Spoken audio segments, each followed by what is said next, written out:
قطع رحمی کا مطلب ہے کہ ان رشتوں کا لحاظ نہ کرنا جو اللہ تعالیٰ نے رحم مادر یعنی ماں کے پیٹ کی بنیاد پر قائم کیے ہیں۔ رحمی رشتوں کے دو پہلو ہیں، ایک عام پہلو ہے اور دوسرا خاص پہلو ہے۔ عام پہلو یہ ہے کہ تمام انسان حضرت حوا کی اولاد ہیں، اس لیے سب انسانوں کے مابین رحم کا تعلق قائم ہے۔ خاص پہلو یہ ہے کہ ہماری موجودہ مائیں اپنے جن رحموں سے بچوں کو جنم دیتی ہیں ان کے تعلق سے ہمارے قریبی رشتے وجود میں آتے ہیں، یعنی ماں باپ، دادا دادی، نانا نانی، چچا تایا، ماموں، خالو خالہ، پھوپھی اور کزنز کے جو رشتے وجود میں آتے ہیں وہ رحم ہی کی بنیاد پر قائم ہوتے ہیں۔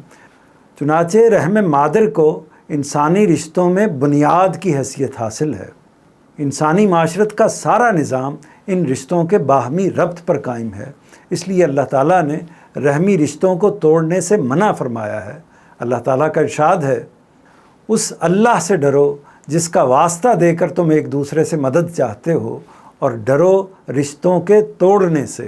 حدیث قدسی ہے، حضرت ابو ہریرہ رضی اللہ عنہ بیان کرتے ہیں کہ نبی کریم صلی اللہ علیہ وسلم نے فرمایا کہ رحم کا تعلق رحمان سے جڑا ہوا ہے۔ اللہ تعالیٰ فرماتا ہے کہ جو اس سے اپنے آپ کو جوڑتا ہے میں بھی اس کو اپنے آپ سے جوڑ لیتا ہوں، یعنی جو شخص رحم کو اپنے آپ سے جوڑتا ہے اللہ تعالیٰ اس کو بھی اپنے آپ سے جوڑ لیتا ہے، اور جو کوئی اسے توڑتا ہے میں بھی یعنی اللہ تعالیٰ بھی اپنے آپ کو اس سے توڑ لیتے ہیں۔